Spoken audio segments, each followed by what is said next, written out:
Hi everyone, I'm here with our very last story about Moses. Now, there are more stories in the Bible about Moses, but today is going to be our last one that I'm going to tell for a little while.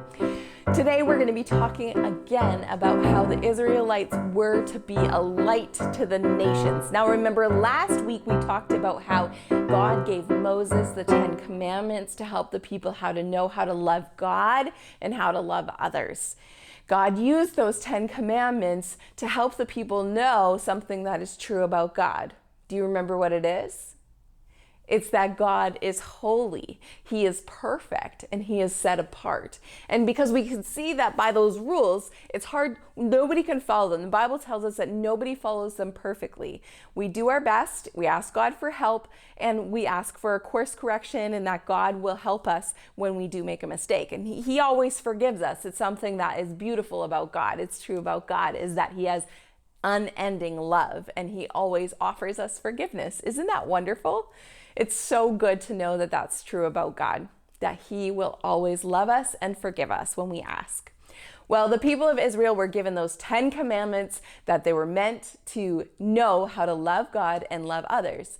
But the rules didn't stop then. There was more to it than that. You see, the people of Israel, remember how we said last week, they were meant to be a light to the nations. They were meant to show who God is and what He's like to all the people around them.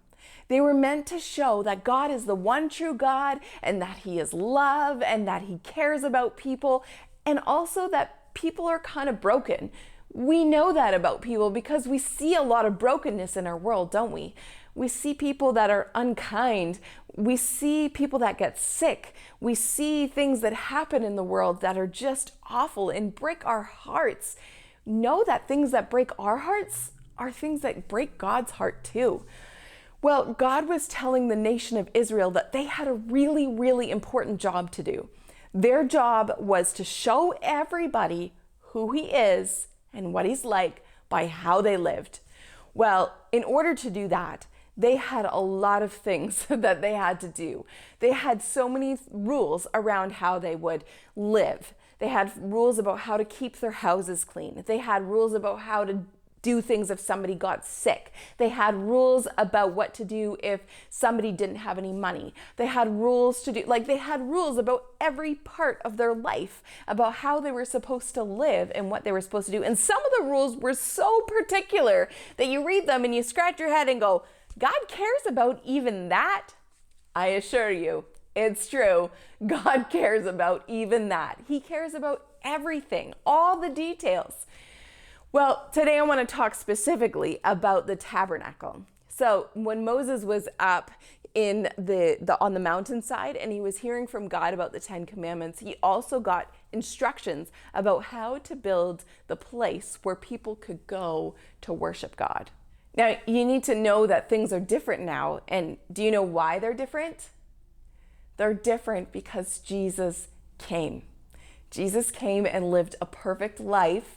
He didn't sin one time. He died in our place, and God raised Him to life again. That's why things are different. If Jesus hadn't come, we would still be needing to worship God in this way. So what God did is, first of all, He gave them really specific instructions on how to actually build the thing that they were supposed to worship God in. Isn't that crazy? God cares so much, not just about what we do, but the places that we go. So He gave them instructions about how to hang the curtains, what color they should be, what they should be made out of, how long they should be, how tall they should be, all the different things. He talked about a candle, a special light that would go inside the tent that was the tabernacle that would burn every day, and it had oil in it. It had so many wicks in it. And then they had a special table where they brought the bread as an offering to God. And then they had another special basin where they would wash their hands, and they had a special altar. Now, this is something that is very different than what we experience here today, because we don't have this part at all, because Jesus was our sacrifice. Well, the people of Israel, in order to ask God for forgiveness for their sins, over and over again. It wasn't just a one-time deal. Anytime they sinned, they would bring either a lamb or a dove, depending on what they did or how much money they had. They would bring an animal to the tabernacle and it would die in their place. It would be placed on the altar and burned as an offering to God, as a showing on the outside that the people realized that they had sinned. God gave them very special instructions about how to build each one of these things and who was to build them, how they were to do it, put gold plating on this, put silver on that, use this kind of wood, use this kind of linen. There was so many details because God cares about it all. All of it is important to God. And through doing this, the people of Israel were learning something that's true about God, is that God is holy and we are not. God cares about the details. God cares about being with his people. Now that's a part that is so amazing to me. That God so much wanted to be with his people, the people he had created, that he had them build a special way that they could come and worship him and tell him they love him and come to him and say thank you to him for what he's done for them, for being their God. They would go to the tabernacle to do those things. Isn't that incredible? Remember how a couple stories ago I told you about how there was a cloud that would lead the people of Israel through the days, and it would turn into a pillar of fire at night. And anytime that pillar would move, it would mean that the people of Israel were to move. Well, it just kind of stayed in front of the people or around the people before they built the tabernacle. But when they built the tabernacle, that cloud went as the presence of God over top of the tabernacle, showing everyone that this is where the presence of God is. This is where you go to worship God. The people of Israel were learning, part of why they were in the wilderness is because they were learning what it meant to be people of God, what it meant to be God's chosen people. There was a lot to learn, and they were a pretty stubborn, broken group of people, and so they had a lot of ways to learn it. The story doesn't end here with the Israelites. It goes on and on and on through centuries. They make so many mistakes throughout their history, over and over and over again. But God is always faithful. And what is true about God is he does what he says he will do. So even though he had told Abraham years and years and years ago that through him the whole world would be blessed, do you know what he was talking about?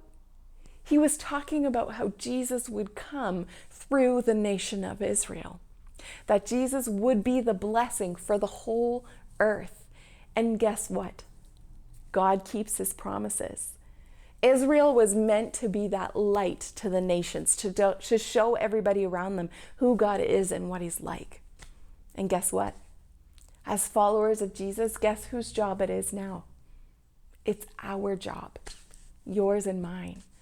Our job is to show people around us by what we do, by what we say, how we love God, how we love people. That is how people around us know who God is and what he's like. Just like the nation of Israel. Things have changed, like I said, because Jesus has come, but the things that are true about God are still true about God. None of that has changed. The only thing that has changed is how we go to God. We don't have to go to the tabernacle now. We can just pray and talk to God because Jesus made a way for us to do that. Isn't that amazing? I just think that that is so cool. There's so many things in the Old Testament before Jesus came that just remind me how much God loves us and cares about us. It is so cool to hear more and more stories about who God is and what he's like because of how he behaved a long time ago is the same thing and same way that he'll behave now. Isn't that amazing? I think it's incredible. That's all for my story today. Oh wait, do you want to find out a little bit more about Moses? Guess what? Moses wasn't perfect. I mean, he did a lot of really great things with the nation of Israel. He trusted God in so many ways, but there was this one time when he disobeyed God. And God said that his punishment for disobeying him is that he would never get to go into the promised land. He would lead the people right up to the border of it and not be able to go in. And that's what happened for Moses. The people of Israel also took a super long time to trust God and learn what it meant to follow him. It took them 40 years to do that before they went into the promised land. But Moses never got to go and be a part of that. He got to lead God's people. He got to show them who God is and what he's like, but he never got to go into the promised land. That was the consequence for him being disobedient to God. Anyways, Moses was such an important guy. He had a purpose and he did so well with his purpose, with God, who God made him to be. And we can do the same, you and me. We can do the things that God has created us to do. All right, I think that's it for my story now. I hope you have a great week, everyone, and I will talk to you later. Bye, everyone.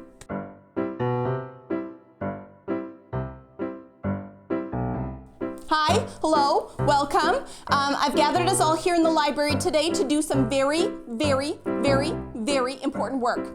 We are here to learn words, and we find important words in the Bible, the most important words. And these words help us to grow and know God. Okay, today we are doing the verse we did last week. Who remembers where it's found?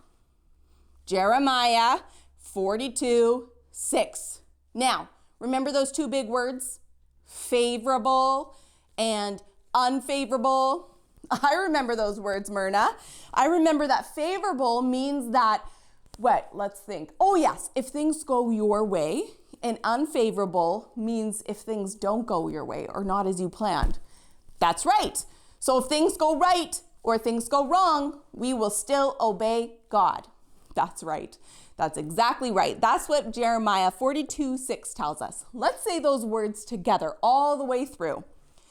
Whether it is favorable or unfavorable, we will obey the Lord our God, to whom we are sending you, so that it will go well with us, for we will obey the Lord our God. Yes, that is our verse. Now, I wonder if any of you could say this verse. I have a challenge for you. You do?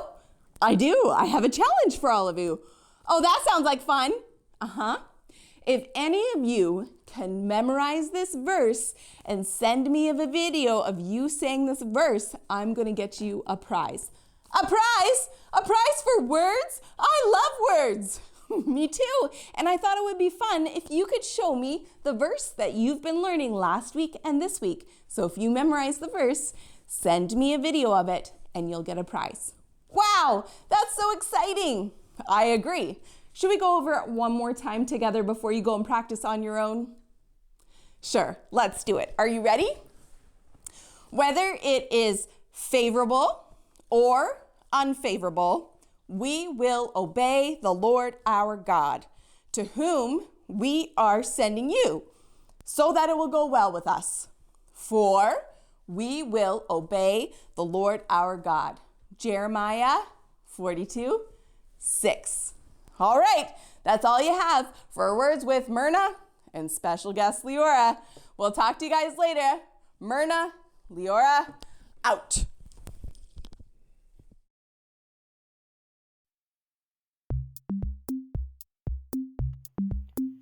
For today's supplies, you will need some scissors, some elastic, paper, pens, tape, some sort of roll, whether it's toilet paper or paper towel, and then some plastic, which I actually just took a Ziploc bag and cut it so that we had two pieces there, because we are going to make two crafts. We are going to be making some telescopes. You can wrap paper around your telescope and you can color it, you can decorate it however you would like, and then you will attach some plastic on the ends, which will show you how we're going to do in the end, and we'll turn it into a telescope and you can pretend to be spies.